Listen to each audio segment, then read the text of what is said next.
Dog flower का जो plant है वो एक सीजनल प्लांट है। सर्दियों के मौसम में काफ़ी अच्छी ग्रोथ करता है। इसका जो टेम्परेचर है वो 22 से 25 डिग्री के अंदर काफ़ी अच्छी फ्लावरिंग करता है और काफ़ी अच्छी ग्रोथ दिखाता है। इसी के बारे में, इस पौधे के बारे में कुछ ऐसी टिप्स मैं शेयर करूंगा जो अगर आप फॉलो करेंगे तो आपका जो डॉग फ्लावर प्लांट है वो बहुत अच्छी तरीके से ग्रोथ करेगा और उसमें फ्लावरिंग भी काफ़ी ज़बरदस्त होगी। तो प्लीज़ पूरी वीडियो देखिए। मेरा नाम अक्षय है और मैं आप सब लोग का राइट गार्डनिंग यूट्यूब चैनल में स्वागत करता हूँ। दोस्तों, पहले मैं आपको शुरू करता हूँ कि ये पौधा मैं कितने का लेके आया, कहाँ से लेके आया। क्योंकि ये एक सीजनल प्लांट है तो काफ़ी सस्ते मिल जाते हैं सीजनल प्लांट। ये मुझे 20 रुपये का मिला। छोटा सा पौधा लेके आया था मैं 20 रुपये का, और मैंने 8 इंच के मिट्टी के गमले में इसको लाके फिर प्लांट कर दिया है। आप सीमेंट का गमला भी ले सकते हैं। मैं प्रेफर करता हूँ सीजनल पौधों के लिए मिट्टी के गमले, क्योंकि इनमें नेचुरल एरेशन होती है। इनमें छोटे छोटे पॉट्स होते हैं, पोर्स होते हैं, जिसमें जो एयर है वो इन एंड आउट होती रहती है। तो जो रूट्स है उसमें एरेशन, थोड़ा सा हवा in and flow out flow होता रहता है, तो रूट्स में एरेशन होती रहती है और ओवरऑल प्लांट की ग्रोथ के लिए अच्छा होता है ये। तो ये मुझे 20 रुपये का पौधा पड़ा। जो थोड़े से बड़े डॉग फ्लावर के प्लांट होते हैं, वैसे तो ये छोटा ही पौधा रहता है, बहुत ज़्यादा बड़ा पौधा नहीं बनता। और ये अभी थोड़ा इसकी ट्रिमिंग कर करके मैंने इसको एक बॉल की शेप दे रखी है, इसलिए ये थोड़ा सा घना लग रहा है आपको। वैसे ये छोटा सा पौधा था और इसमें फ्लावरिंग भी आती है। डॉग फ्लावर इसलिए बोला जाता है क्योंकि इसकी जो फ्लावर की शेप होती है वो डॉग के मुंह जैसी होती है, और उसको हल्का सा अगर आप ऐसे पिंच करेंगे तो वो खुलता भी है। जैसे डॉग का मुंह खुलता है तो वो फ्लावर जो है वो थोड़ा सा खुलता भी है, तो इसलिए उसका नाम डॉग फ्लावर पड़ गया। और अब बात करता हूँ ये मैंने कहाँ पे लगाया हुआ है। देखिए, जो डॉग फ्लावर का प्लांट होता है वो एक सीजनल प्लांट है, विंटर्स का प्लांट है।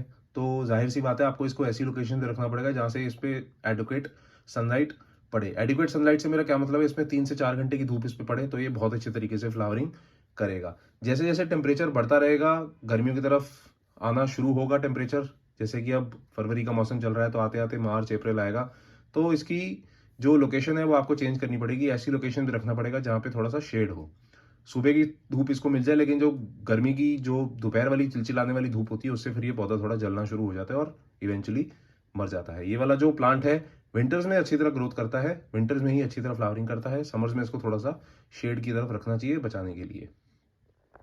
अब बात करते हैं इसका जो मिट्टी है, जो पूरी पॉटिंग मिक्स है वो कैसी होनी चाहिए, उसमें क्या क्या मिक्स करना चाहिए। तो क्योंकि ये एक फ्लावरिंग प्लांट है तो इसका एक स्पेशल मिक्सचर मैं फॉलो करता हूँ, जिसमें 30% मैंने कोई भी ये अपना पार्क की मिट्टी होती है, बालू मिट्टी होती है, नर्सरी से मिलती है, आप वो लेके आ सकते हैं। 30% आपने गाय के गोबर की खाद लेनी है, 20% इसमें बोन मील मिलाना है और 20% इसमें आपने सैंड या कोकोपीट मिला सकते हैं। सैंड या कोकोपीट मिलाने के लिए इससे बोल रहा हूँ क्योंकि प्लांट में थोड़ा सा रूट्स ग्रो करने की जगह मिलेगी, थोड़ी सी एरेशन इंप्रूव होगी। खाद में इसलिए बोल रहा हूँ क्योंकि खाद से जो वाटर ड्रेनेज है वो पूरा वाटर रिटेंशन अच्छा होता है। और बोन मील एक कैल्शियम रिच फर्टिलाइजर है जो ओवरऑल प्लांट की फ्लावरिंग में हेल्प करता है। तो ये अच्छे से मिक्स करके आप अपने मनचाहे गमले में इसको ग्रो कर सकते हैं। मैंने 8 इंच के मिट्टी के गमले में लगा रखा है, आप इसको 10 इंच के गमले में भी लगा सकते हैं, लेकिन मैं अवॉइड करता हूँ 10 इंच का गमला, क्योंकि 8 इंच का गमले के हिसाब से ये पौधे का जो साइज है ये बिल्कुल एडिक्वेट है। तो अब बात करता हूँ कि मैंने इसमें जो वाटरिंग है वो कैसे कैसे करी हुई है। देखिए, अभी तो ये प्लांट है जो बिल्कुल नॉर्मल लग रहा है, इसमें कोई प्रॉब्लम नहीं है और इसमें कोई बहुत ज़्यादा इशू भी अभी तक नहीं आए हैं, अच्छी तरीके से ही ग्रोथ कर रहा था। वाटरिंग का जो शेड्यूल है डॉग फ्लावर का, वो आपने जब भी इसको वाटर करना है, डीप वाटर करना है। डीप वाटरिंग से मेरा क्या मतलब है, अगर आप ये ऊपर की जगह देखेंगे तो मैंने 1-1.5 इंच जगह ये छोड़ी हुई है, मैं हमेशा छोड़ता हूँ। और जब भी मैं इस पौधे को पानी देता हूँ ये सारी जगह में पानी से भर देता हूँ। तो होता क्या है, धीरे धीरे वाटर जो है वो एब्जॉर्ब होकर नीचे रूट्स तक अवेलेबल हो जाता है। तो प्लांट को इससे सिग्नल मिलता है कि नीचे तक मॉइस्चर अवेलेबल है, तो क्यों ना रूट्स को वहां तक ग्रो करके और उस मॉइस्चर को एब्जॉर्ब कर लिया जाए। तो इस पूरे प्रोसेस में जो प्लांट का रूट बाउल है वो इतना एक्सटेंसिवली ग्रो हो जाता है, प्लांट इतना मेच्योर हो जाता है कि उसमें सारी की सारी जो स्ट्रेसेस होते हैं, एनवायरमेंटल स्ट्रेस या किसी भी तरीके का स्ट्रेस है, वाटर स्ट्रेस है, लाइट स्ट्रेस है, वो झेलने की ताकत आ जाती है। क्योंकि प्लांट का जो रूट सिस्टम है वो इतना मेच्योर हो गया है, प्लांट इतना मेच्योर हो गया है कि ये सब वो उतार चढ़ाव झेल सकता है। तो जब भी करिए डीप वाटरिंग करिए। कई लोग क्या करते हैं, डेली थोड़ा थोड़ा पानी दे देते हैं, उसको शैलो वाटरिंग कहते हैं। शैलो वाटरिंग का कोई फायदा नहीं होता। शैलो वाटरिंग से मॉइस्चर सिर्फ ऊपर तक अवेलेबल होता है, नीचे डीप रूट तक पानी और मॉइस्चर नहीं पहुंच पाता। तो इसलिए जब भी पानी दीजिए अच्छे से पानी दीजिए। लेकिन आपने एक चीज ध्यान रखनी है, वाटरिंग करते हुए वाटरिंग का शेड्यूल बनाइए। ऐसा नहीं कि मैं पानी डीप वाटरिंग करने के लिए बोल रहा हूँ तो आप रोज ही उतना पानी पौधे में भर दें, वो फिर ओवर वाटरिंग कर देगी। ओवर वाटरिंग से क्या होगा, मिट्टी सौगी हो जाएगी और धीरे धीरे जड़ें गलनी शुरू हो जाएंगी और रूट रॉट से आपका प्लांट मर जाएगा। तो आपने वाटरिंग शेड्यूल बनाना है, तभी पानी देना है जब पौधे को पानी की जरूरत है, अननेसेसरी पानी नहीं देना।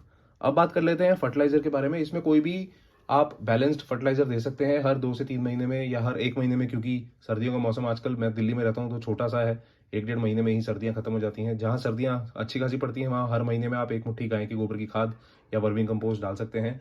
और अगर आप कोई फास्ट रिलीज फर्टिलाइजर डालना चाहते हैं तो 19-19-19 या 20-20-20 रेशो का एनपीके आप डाल सकते हैं। 1 चम्मच 1 लीटर पानी में अच्छे से मिक्स करिए और वो जो पानी है वो 250 ml लीजिए और हर 15 से 20 दिन में अपने डॉग फ्लावर में आप डाल सकते हैं। नीचे भी डाल सकते हैं डायरेक्ट मिट्टी में, ऊपर स्प्रे भी कर सकते हैं। ऊपर स्प्रे करते हुए आपने ये ध्यान देना है कि अर्ली मॉर्निंग या दिन के टाइम स्प्रे करें, क्योंकि ये प्लांट जो है ये ऐसे घना घना हो जाता है और इस घने की होने की वजह से इसमें जो काफ़ी पानी है, पानी की जो ड्रॉपलेट्स हैं वो यहाँ पे फंस जाती हैं, ट्रैप हो जाती हैं।